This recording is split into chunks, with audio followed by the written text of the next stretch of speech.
Courtney Morse, Natural Wellness Physiotherapy, talking today about why the older athlete should include power training in their strength programming. There's a recent study from Harvard that came out, I think in 2016, that what they did was they had two different groups of, I think, 70-year-olds, and they gave them each protocols. One of them for kind of long and slow strength training, higher weight. But slower activity, right? Slower, I think they did leg press and knee extension. And the other group did lower weight, about 40% of their 1 rep max, and they did higher speed, higher velocity training. And what they found was over the course of this study,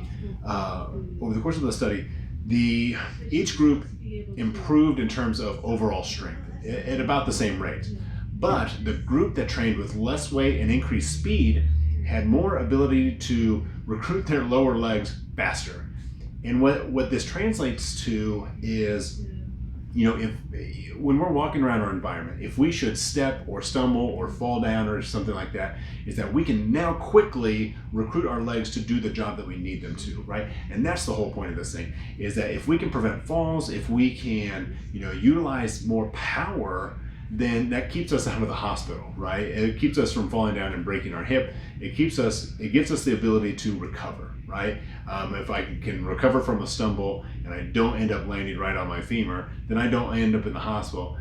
I don't end up with pneumonia, and the statistics are really bad for someone that has a hip fracture. So it might be something that you consider or talk to your trainer about, is like, let's not just do regular strength training, but let's also incorporate some fast twitch movements with these.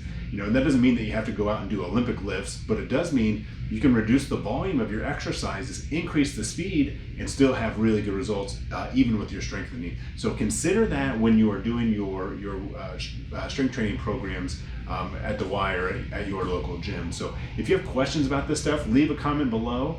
We've got one more week of the Aging Athlete series. Until next time, Courtney Morse, Natural Wellness Physiotherapy.